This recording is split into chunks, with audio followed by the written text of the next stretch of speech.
how voters have the ability to go to the polls in a way that it has equity and respectful of the position and the neighborhood in which they live, as well as how we stop the suppression of the vote, as well as the nullification of elections, as well as we honor grassroots voices with matching funds, as well as how we snuff out big, dark, special interest money there to suffocate the airwaves. That's the outside of it. The inside of it, we'll hear from Zoe. BBB, Build Back Better. Aren't we proud of our president? President Joe Biden has really brought transformative legislation to the fore in this past year. I think it's really important for Democrats to brag about what we have been doing, and we have to do so in a more forceful way, in a more unified way. Under his leadership, President Biden has already produced 6 million jobs. His predecessor was producing 30,000 jobs a month. He's already produced 6 million jobs with his initiatives. They were there. What we did at the beginning, the rescue package, which introduced the child tax credit, initiatives to put vaccines in arms, money in pockets, children safely in school, and people back to work. The infrastructure bill, well, where the Republicans voted no and took the dough, is something very popular across the country. Members have had nearly 1,000 events across the country already promoting what is in that legislation. We had our 5 in San Francisco, joined by Zoe and others of our members from the region. Other members across the country have had their meetings as well. So the infrastructure bill is very important. And one important element of it is equity. That we are correcting past mistakes, not putting in infrastructure that divides communities, but eliminating those kinds of projects to unify communities, to do so with equity, with a 40% equity requirement. And now, of course, BBB, to build back better. The infrastructure is good. We're building back better there, but we need to be even better than that with equity. And also to save the planet. $500 billion in the legislation to address the climate crisis. This is historic. Nothing like it. We need to get it passed, and we must get it passed. But in addition to that, one of the preeminent parts of the bill relates to a preeminent issue in America's households and across the country, and that's the healthcare issue. When we talk about healthcare, we're talking about addressing issues that relate to disability. We have a strong home healthcare initiative in the legislation. We have something I'm very proud of when we talk about healthcare is to address the fact that in 12 states, Medicaid was not expanded, but in this legislation, we don't expand Medicaid, we expand Affordable Care Act by drawing Medicaid eligible people into Medicare for practically no cost to them. That's millions of people now having coverage, taking us closer, very close to universal coverage. Of course, we want the coverage to be as good as it possibly can be, and that is also our constant quest. So there's more funding, and again, BBB, whether it's talking about child tax credit, whether it talks about child care, whether it talks about universal pre-K, whether it talks about, as I mentioned, home health care. All of these initiatives enable women and people of color and others to be more prominent in the workplace and have their work rewarded. It's also about equity, again, having fairness in what we do, but it's about ownership as well, so that women and minority-owned businesses can have their shot at whatever government contracts are coming out from the infrastructure bill and the BBB when we're talking about climate and the rest. So this is transformative, but people tell me, don't use the word transformative, just say it lowers cost. It lowers cost for healthcare, whether it's home healthcare, those costs for families across America. It lowers cost for child care. It enables so much more to happen. So we're very, very proud of the legislation. Now we just have to get it passed. And what all that I said about it, it creates jobs, it lowers taxes for families, it lowers costs for families, and it is fully paid for by making everyone, wealthiest and corporate America, pay their fair share. So BBB, voting rights, the rescue package, which we did at the beginning of the year, job creation. Joe Biden has done a remarkable job. We're very proud of him. Now we have to make sure that people know. So I hope that you'll be a force with us in all of that, because what we want to do, launch today, is how we can work together on a regular basis. Many of you are our volunteers in politics, our VIPs. You've heard me say it over and over again. Our inside maneuvering can only accomplish so much. Without the outside mobilization, we cannot be fully successful. So thank you for your outside mobilization.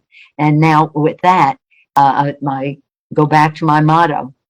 We don't agonize, we organize. And let's say that today will be the start of our organizing for 2022, for which we've been building a foundation. With that, it's now my privilege to yield the floor, as we say in Congress, to our distinguished colleague from the state of California. Oh, and did I say Zoe also chairs the California Democratic delegation. She was absolutely masterful in managing all of the conversations week in and week out, day in and day out on redistricting. The positive reaction we have in California is due to the leadership of Zoe Lofgren. So politically, policy, in every way, for the people, Zoe Lofgren is a leader. So I yield the floor to you. Well, thank you so much, Nancy. And I want to wish you a happy new year. And also thank you for the service you are providing to our country. You know, as a student of history, we all are. I don't think there is anyone who can match the skill of Nancy Pelosi as Speaker of the House. She is the most effective speaker the Congress has ever seen, and we should all be grateful for that, because we have a very slim majority in the House of Representatives, and of course, we're tied in the Senate. But even with those very slim majorities, Nancy has been able to help us find consensus and move forward for the good of the American people. One aspect of that, as we come up to the January 6th anniversary, that sad day when a violent mob attacked the Congress, she has put together a bipartisan select committee that's working very hard to uncover every fact about that day and the days leading up to that day. And although we are not done, it's very clear that in addition to the violence, there was intention to the violence. The intention was to replace the individual, Joe Biden, who'd been elected by the American people and the Electoral College, with the loser of the election, former President Donald Trump, to essentially overturn our constitutional form of government. And I'm grateful to the officers who protected us, protected the Senate and the House, the Vice President from violence. But even more important is they protected our democracy from failing that day.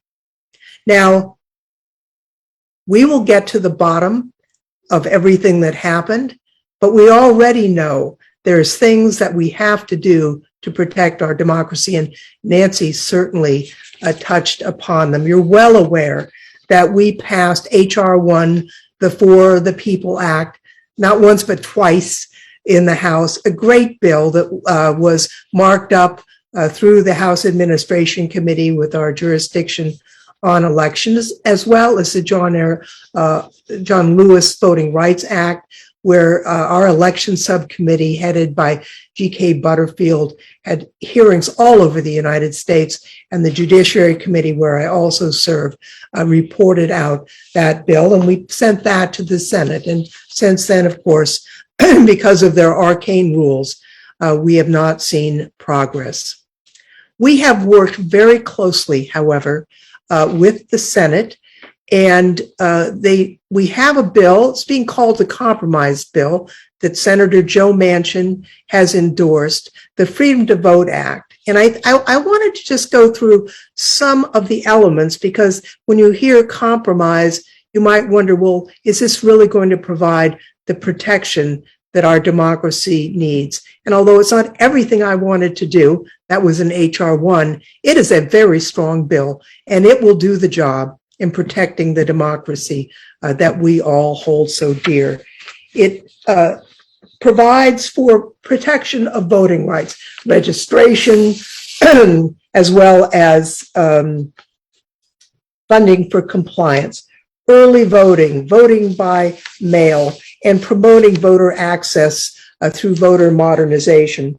It also, although there is a voter ID provision, which we have had grave qualms about, the provisions are such that you can use a student ID, a utility bill, the list goes on. And if you can't come up with any of those dozens of identifiers, you can find someone who's known you for 6 months or more to attest that you are who you are and vote anyhow. So we believe in some ways this will, by putting a bottom line that is actually doable for voters, it will protect against more extreme provisions that have been put up by Republican partisans across the United States. We have also protected voter registration lists. We've done something else that we didn't do in H.R. 1, and I'll tell you why. It never occurred to us that the Republicans would go so far as to monkey with the actual administration of elections themselves, that they would go in and replace nonpartisan election officials with partisan hacks to affect the outcome of the election. But we see in many states that is what is underfoot right now, what the speaker referred to as election subversion. So we, in working with the Senate, we have put together provisions that would prevent that restricts the removal of election administrators, that prevents voter intimidation and intimidation of election workers, that protects election records and gives judicial protection to the right to vote and nonpartisan vote tabulation. So we think we've got a very tight provision to prevent the subversion that we fear and looks to be ongoing. We have other provisions that were in H.R. 1, for example, preventing foreign interference. But the other thing we've got in from H.R. 1 is we have to have paper ballots where we can go back and actually ascertain who won the election. That is in there as well. You know, we've all seen our nonpartisan commission here in California work through to get election districts. Maybe everybody isn't happy with them, but there was no partisanship. This was just an effort to do the right thing by a group of disinterested citizens. We're not seeing that in states. We've got states where Republican legislatures are basically skewing the redistricting process in such a way that even if you get 55 or 60 or more percent of the vote, you can't get a majority of the seats in the House.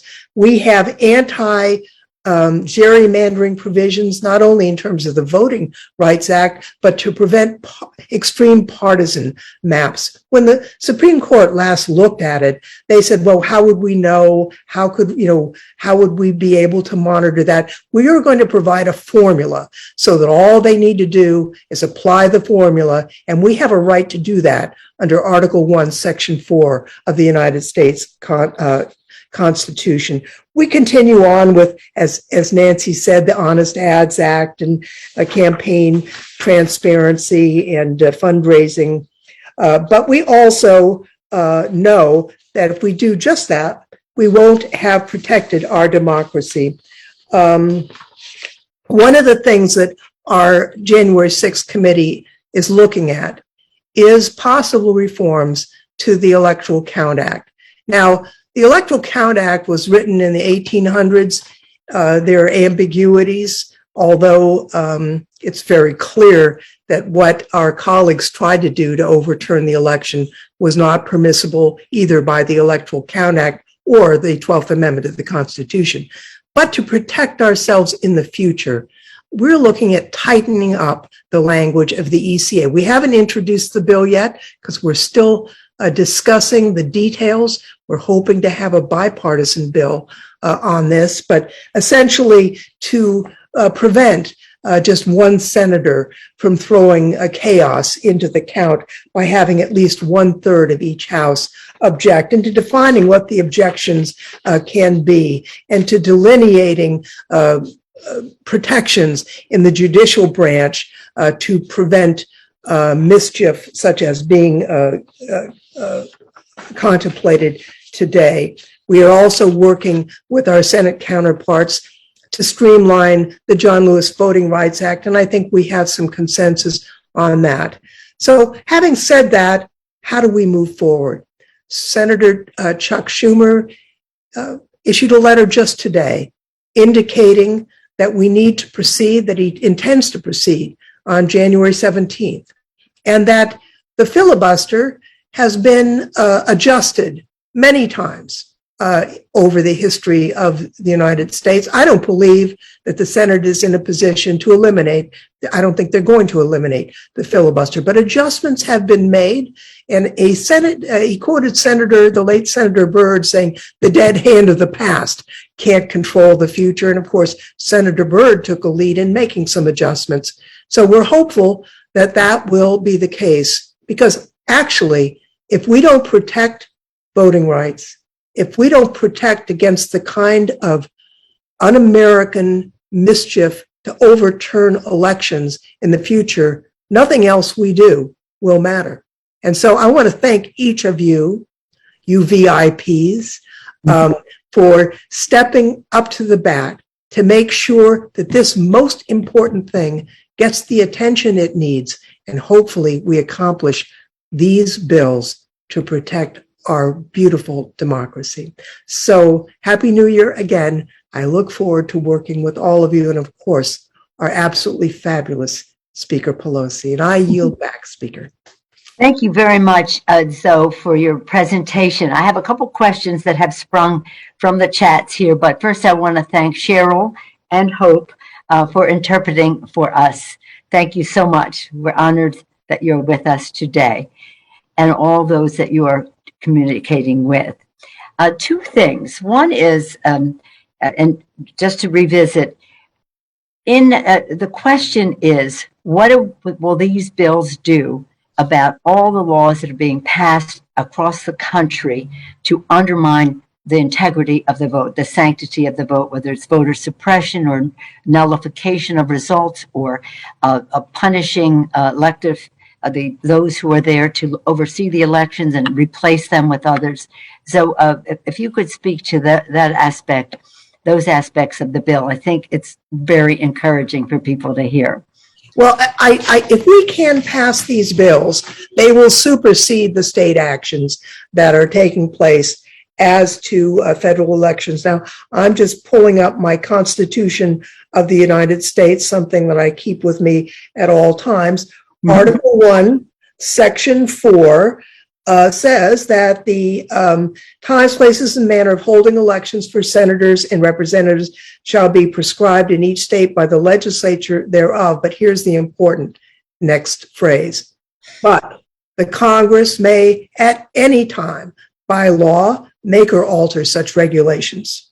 So that's what we would be doing. We would be making or altering those regulations or laws by protecting the integrity of the count, by prohibiting the anti-democratic provisions that block voting and the like. And this would supersede state law. And as our former Attorney General said, the anti-gerrymandering provisions will also affect the outrageous redistricting efforts that have occurred. The fact that it's close in time would not void the mandate that would be placed on states as to these federal elections. Well, and so one of the question that came up, it was about, well, doesn't the bill overturn Citizens United? Well, that, I wish. back to you to answer that question. Well, as you know, Citizens United, one of the worst decisions the Supreme Court has reached, did eviscerate campaign finance reform. That can only be overturned through a constitutional amendment or a better Supreme Court. And obviously, it cannot be overturned by mere legislation. However, in that decision, the court itself said the remedy was transparency. And so that's what we do in this bill. We make how the money is spent, who's spending it, transparent. We preclude coordination in ways that are deceptive. And that's all we can do with legislation, absent a Supreme Court. And the current court does not look like they've come to their senses, or a constitutional amendment, which is so almost impossible to do. Thank you, Zoe. I just want to, Zoe has clearly presented what the opportunity is. She also is a daily reminder to us of the urgency of it all. This is very urgent. Our democracy is at stake. We're not here to be fearmongers. We're here, though, to make sure we honor our oath of office to protect and defend the Constitution of the United States, a democracy for whom, a part of which is the sanctity of the vote to be respected. And so when we talk about Citizens United being the worst Supreme Court decision, I think there are more bad things to come from that court. All the more reason for us to have strong Democratic majorities in the House and in the Senate, and certainly a Democratic president. I wish elections weren't so important, that one party wins, another wins, we have our debate, but this isn't about that. This is about either you honor the Constitution or you do not. Now, Tiffany Muller, who started End Citizens United, is very much a part of the initiative to pass the legislation in the House and in the Senate that Zoe has discussed. She knows that unless we can get end that, it is, really is crippling for our country. But you can't do it without three-quarters majority in the Congress. The Constitution clearly only has three places where you need more than a simple majority: approving ambassadors, approving treaties, not ambassadors, treaties, Impeachment. convicting a president or anyone else of who has been impeached, and amending the Constitution. Other than that, a simple majority is in the Constitution. Right now, the customs of the Senate are standing in the way of our passing legislation. I was very encouraged by Chuck Schumer's letter this morning that talked about how we're going to proceed, and that the Senate had to use the word evolve. And let's hope that that evolution starts very soon with the opportunity for us to pass this legislation. Really, I want to emphasize a point that Zoe made. When we talk about redistricting and what this legislation needs, the urgency of now is that if we pass it now, the further redistricting or our opportunities in court for some redistricting that has already taken place are greatly enhanced if the criteria that are in the bill for redistricting, whether it's voting rights, constitution, community of interest, it really makes the hand stronger for a fairer redistricting. Zoe, did you want to speak to that piece? And extreme partisanship. And so that's why the sooner, the better. We have recourse to the 3-judge panel in the District of Columbia to enforce this provision. But the sooner we do that, the better. I mean, if this is passed, after the next election, obviously that will be very difficult to implement. So I think it is essential, and I gather from Mr. Schumer's letter today, he understands that speed is important. And if we could get this passed in the Senate this month, I know that we can pass it, whatever they do, in the House, and the president will sign it, and we will have helped to secure our democracy for generations to come. Well, the fact is, we did pass the original bills very early on in this in this Congress, and we're waiting for the Senate to follow suit. Now they will amend the bill, and of course, we're working with them to make sure the amendments are, as you suggested, in furtherance of preserving the sanctity of the vote and the elections. Tiffany Muller from Citizens United has been joining Eric Holder being head of the National Democratic Redistricting Committee. That is there to make sure that we have redistricting that is objective. We're not there to do to the Republicans what they did to us. We're there to have objective redistricting. And Eric Holder has been remarkable. He helped us pass H.R. 1 in the House. He's trying to help us to do just that in the Senate. But he is a national voice for redistricting and in the community, in the courts, and across the country, and certainly in the Congress of the United States. So we're really blessed that he has taken this lead in terms of redistricting and fairness in our elections. Well, he's been a tremendous resource to us and his whole team. I'm so grateful. I mean, he certainly has put in his time of public service. He could be doing other things, but he's never given up on protecting our democracy. So a tremendous resource for truth and for justice. And President Obama has been so helpful with that, as well as Governor Terry McAuliffe of Virginia was one of the originators of the idea that we go down this path. I just want to go to COVID because Zoe knows that the numbers are growing in the House of in the Congress. Zoe, did you want to speak to public policy and COVID and what we anticipate in the weeks ahead?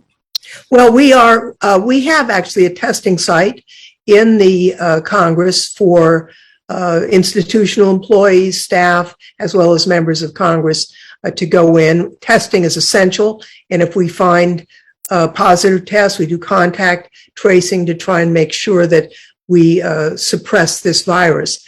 We've seen a gigantic jump in the presence of Omicron as compared to the Delta virus. In just a week, it went from hardly any to 70%.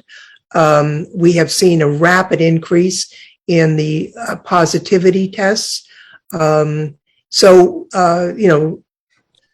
virus is racing through the House of Representatives, and we need to maintain our posture of caution while continuing to legislate. Very much of the staff is on remote work where they can be. I know, for example, my committee staff and personal staff are working from home most of the time, but there are some people who can't work from home. Obviously, the Capitol Police have to be physically present. So we're making sure that we do our very best to protect those who physically must be in the Capitol through adhering to the advice the attending physician has provided. We have, I think, if not 100%, close to 100% of the Democratic members have been vaccinated and boosted. Unfortunately, some of our colleagues on the other side of the aisle have declined to get that protection and continue to pose a threat to the rest of us. We have imposed a mask mandate for anybody in the building and on the floor. Unfortunately, some of our colleagues who are sort of performance artist members of Congress more than legislators have refused to wear masks, and we are instituting fines for those who refuse to take this simple step to protect others. I know that some members will physically gather on the 6th, and that's important because that attack on our democracy cannot be allowed to just pass by unrecognized. But all these steps will be taken to make sure that those who are physically present are are protected.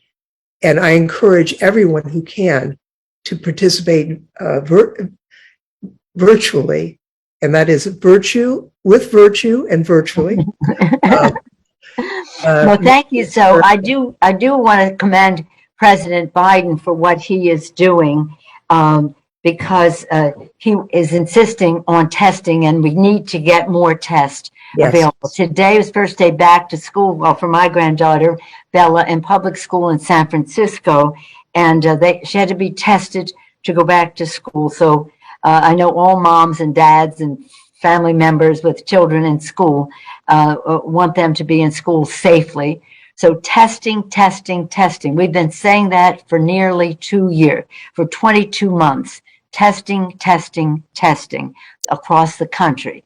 On Friday, the FDA approved the booster shot for younger children. Hopefully this week the CDC will give the go-ahead, but it will be available later in the week. So again, testing, vaccination, spatial distancing, as well as wearing masks, very important for us to crush this new version, this new variant of the virus.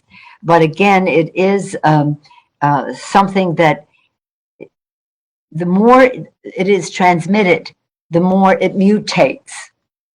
And that causes other variants. So what we want to do is stop the transmittal, and that is masks, spatial distancing, vaccinations, and testing, testing, testing. And that is, again, what the president has been advocating, and we have to do more. And we have to help other countries, because we are never safe unless we are all safe. And he has put forth initiatives in that regard. And in the Congress, we have to provide the funds to do just that. And that's what Rosa DeLauro is working on in the Appropriations Committee. May I just go to January 6th for a moment to invite all of you to our live streaming on that day. On that day, we have a series of events that are public. The first one begins at 12 o'clock noon, in the House floor. We will have a pro forma session where only the speaker is allowed to speak. So I will be making a January 6th statement at that time. And then later at 1 o'clock, we will have, it's 12 o'clock Eastern Standard Time. Okay, now thank you. Reminded to, that's Eastern Standard Time. At 1 o'clock Eastern Standard Time, we'll have something that is, I think, very beautiful. As we started this program with music, I believe the arts are something that are so unifying for us, so uplifting for all of us. So we'll have some music, and then we will hear from historians to talk about the narrative of our country's democracy and January 6th. That'll be John Meacham.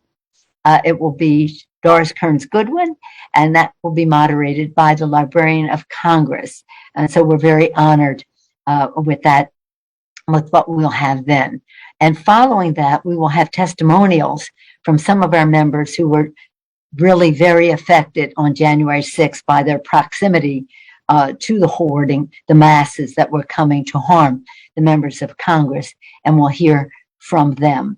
Later in the day, as soon as it gets a little bit darker, we will have a candlelight vigil, 5:30 Eastern Standard Time, on the steps of the Capitol. It won't be speeches, it'll be prayers and music, but it'll be about patriotism, love of our country, and again, the value that it is to the world, our democracy.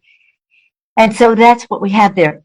Earlier in the day, as you probably saw an announcement from the White House, the president and the vice president will come to the Capitol to speak to the nation.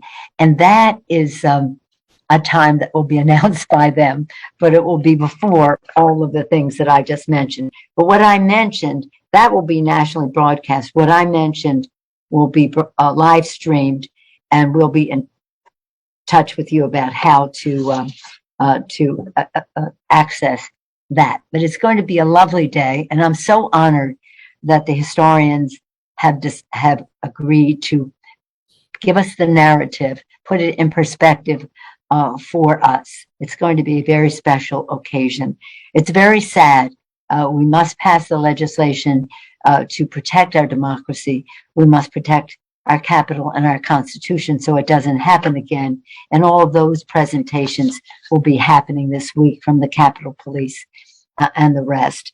So again, I want all of us to know that there are across the country, and many of them on this call, entities who amplify our voices. They should be supported. Understand that anything that we have on TV or that you see in your local activism can be amplified. And amplify is our word. Urgency is our timetable. And again, nothing more eloquent to a member of Congress than the voice of his or her own constituents. So when you're being active about legislation, Congress and Senate, House and Senate, but also others to call their own members of Congress. Again, we don't agonize, we organize, but we want to make sure that we are effective and we get the desired results. We want you to be part of our message. Democrats deliver. That we cannot accept what the Republicans vote no and take the dough and go out there and act as if they voted for something. And again, we want to do so in a way that is unifying for our great country. So in the spirit of recognizing that the arts are so unifying, we're going to end our program with Paula West honoring us with spirited song. But before I do, I want to yield to Zoe for any closing remarks she may have. Well, I'll just say this. We have a lot of challenges, and it's easy to be concerned and worried and fearful, but we also have a lot of power. We have the capacity to save ourselves and our country. And when I look at the hundreds of people that are on this meeting, it encourages me that so many of you care about our country. You understand what the stakes are. You're willing to work for our future. And I'll tell you, I am too. And with leadership like Nancy Pelosi, we'll never give up. And I think we can prevail. So Merry Christmas, Happy New Year, Kwanzaa, the like. Let's have a 2022 that is way better than the last 2 years. Thank you very much, Zoe. Yes, thank you for acknowledging the power of the grassroots. We had hoped to get 500 people. We have over 1,500 people on the call taking the time today. And as we prepare for our next meeting, please let us know what your priority is as to what you would like to hear about. Of course, BBB, we must pass. Voting rights, of course, the most important legislation that we must pass as well. And again, to put forth the message that Democrats deliver. But we look forward to joining you. Hope we will all join together soon, pretty soon. But again, don't be shy. You never are. I've taken down some of the things you've said in the chat as to where we go from here. But let's make this a regular occasion so that we can hear from you. And again, echo what you're thinking, as well as what the President of the United States is putting forth. I'm very proud of our members of Congress, the House Democrats. They're so great. They're so courageous. And I have to make sure that they stay in the majority. With that, I want to yield and again thank Hope and Cheryl for their interpreting for us today. Wish you all a very healthy and happy New Year. Stay safe and let's be in touch on a regular basis so that we can hold the House and increase our numbers in the House and Senate in preparation for a Democratic president to follow. With that, I yield to Paula West with gratitude for her always being available to make it beautiful for us. Now she's going to sing. I'll let her tell. We'll hear the name of the song when she starts to sing. Paula, thank you.